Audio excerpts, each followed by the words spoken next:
Hello guys, Namaste. You're watching Padho and today we are going to dwell upon the development of press in India. This lecture is going to be in Hindi and English both. तो भारत में समाचार पत्रों का विकास actually पोर्चुगल्स ने start किया। सर्वप्रथम printing press यानी कि मुद्रणालय पोर्चुगीज इंडिया में लाए। गोवा में मिशनरीज में 1557 में परहैप्स इंडिया की पहली बुक पब्लिश की and then in 1684 around that East India Company ने एक printing press was established in Mumbai. The first newspaper of India was published by James Augustus Hicky and his newspaper's name was the Bengal Gazette or the Calcutta General Advertiser, but since it was critical to the government's policy, therefore it was discontinued. Now in 1799, so Lord Wellesley enacted Censorship of Press Act 1799. Under this, किसी भी समाचार पत्र के मालिक, संपादक, मुद्रक का नाम स्पष्ट तौर पर समाचार पत्रों पर छपा होना चाहिए। Apart from this, he also started the rule of pre-censorship. Under this समाचार पत्र को प्रकाशन के पहले सरकार के सचिव के पास प्री सेंसरशिप के लिए न्यूज़पेपर की कॉपीज को भेजना पड़ता था। इन 1818 the pre censorship rule was discontinued and a new regulation was brought in 1823। एक नई अनुज्ञप्ति को 1823 में लाया गया। जॉन एडम्स एक कार्यवाहक गवर्नर था जिसके कार्यकाल में यह रेगुलेशंस लाए गए। अंडर दिस मुद्रक और प्रकाशक को मुद्रणालय स्थापित करने के लिए एक लाइसेंस लेना पड़ता था।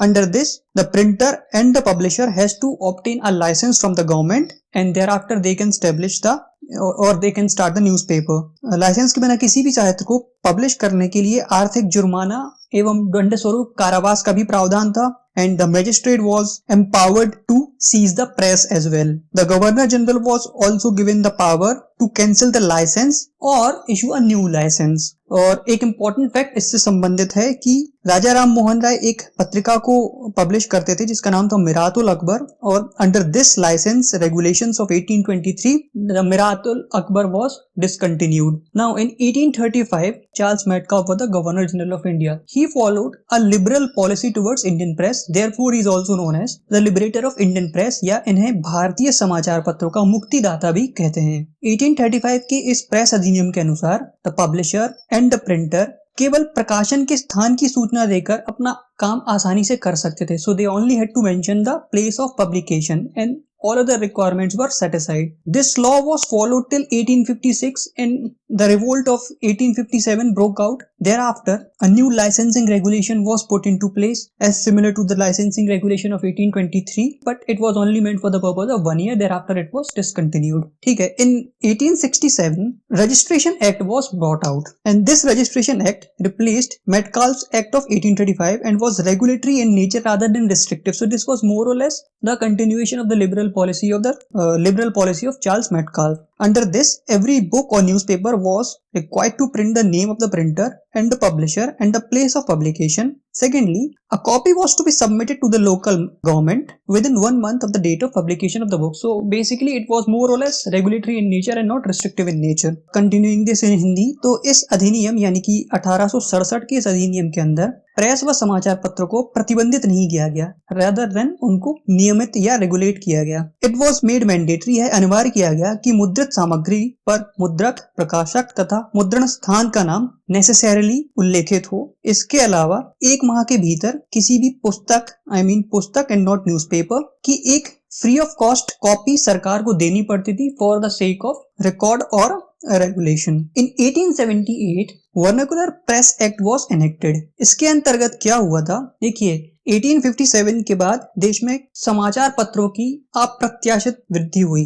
There was an unprecedented increase in the number of newspapers in India post 1857 and most of them were critical to the government. तो 1878 के वर्नाकुलर प्रेस एक्ट के अंतर्गत डिस्ट्रिक्ट मजिस्ट्रेट को स्थानीय सरकार की आज्ञा से किसी भारतीय भाषा के समाचार पत्र को आज्ञा देने का आदेश दे दिया गया and there was to be a contract between the government and the publisher to the effect that they will not publish any content which is anti-government. इसमें हिंदी और देसी समाचार पत्रों के प्रति भेदभाव भी किया गया, as we can all sense from the name of this act that it was only applicable to the vernacular language or the local language press and not on press which were publishing content or publishing material in English. इस अधिनियम के अधीन कई सारे newspapers बंद करने पड़े, जैसे कि सोम प्रकाश, भारत मिहिर, ढाका प्रकाश, सहचर, ये बंद कर दिए गए. But there was a newspaper named Anand Bazar Patrika जो रातों रात वर्नाकुलर लैंग्वेज से इंग्लिश में अपने आप को कन्वर्ट कर लेता है so as to protect itself from the provisions of this act. Finally इस एक्ट को 1882 में रिपील करते हैं जब लॉर्ड रिपिन भारत के वाइसरॉय बनते हैं. Now in 1908 newspaper incitement to offences act 1908 was enacted. हुआ यह था कि लॉर्ड कर्जन द्वारा बंगाल विभाजन जैसी नीतियों के उपरांत उत्पन्न अशांति से कांग्रेस में उग्रवादी दल का या एक एक्सट्रीमिस्ट ग्रुप का उत्थान हुआ और हिंसक घटनाएं बढ़ गईं. तो समाचार पत्रों में सरकार की बड़ी आलोचना की जाने लगी. परिणामतः इन्हें दबाने के लिए सरकार ने इस एक्ट को इनेक्ट किया. अंडर दिस कोई भी समाचार पत्र जो आपत्तिजनक सामग्री जिनसे लोगों में हिंसा अथवा हत्या की प्रेरणा मिलती हो प्रकाशित अगर करता है तो उसकी संपत्ति और प्रिंटिंग प्रेस को जब्त किया जा सकता था. So this act basically aimed at against the extremist nationalist activity. So it empowered magistrates to confiscate press property which published objectionable material likely to cause or incite murder or acts of violence. One more thing कि 1867 से समाचार पत्र के संबंधित जो पंजीकरण का अधिनियम बना था उस अधिनियम के अंदर किसी भी प्रिंटिंग प्रेस और उसके पब्लिशर को जो रजिस्ट्रेशन इशू किया गया था उसको कैंसिल भी किया जा सकता था. Now in 1910 Indian Press Act was enacted. This act revived most of the worst features of the Vernacular Press Act of Lord Lytton in 1878, whereby local government was empowered to demand a security at registration from the printer or publisher and forfeit or deregister such newspaper if it was offending the government. At the same time, the printer of the newspaper was required to submit 2 copies of each issue to local government free of charge. तो समाचार पत्र अधिनियम 1910 के अंतर्गत Latin के अधिकतम सभी घिनौने जो प्रावधान थे उन्हें पुनर्जीवित कर दिया गया और इस अधिनियम के तहत सरकार किसी समाचार पत्र के प्रकाशक से पंजीकरण जमानत मांग सकता था. बेसिकली उन्हें एक सिक्योरिटी डिपॉजिट सबमिट करनी पड़ती थी before granting the registration to such newspapers. 1921 में तेज बहादुर Sapru who was the law member, under him a committee was constituted which was called Press Inquiry Committee. This committee recommended that the Act of 1908 and 1910 should be repealed. Now in 1931 Indian Press Emergency Powers Act was enacted. This act made the government more powerful than before to suppress the propaganda of civil disobedience movement. तो इस समय civil disobedience movement अपने चरम पर था और सरकार ने इसे दबाने के लिए Indian press emergency powers act 1931 को इनेक्ट किया. 1932 में इसको और कठोर कर दिया गया जहां पे क्रिमिनल अमेंडमेंट एक्ट लागू किया गया और इसमें बहुत सारी गतिविधियों को क्रिमिनल और कॉग्निटिबल ऑफेंस बताकर और कठोर और दंडात्मक तरीके से इसको लागू किया गया. Post independent a committee was set up in 1947 क्योंकि संविधान सभा ने स्पष्ट किया था कि मूल अधिकारों के प्रकाश में समाचार पत्रों के कानून की समीक्षा करनी चाहिए. So this committee basically recommended that 1931 act should be repealed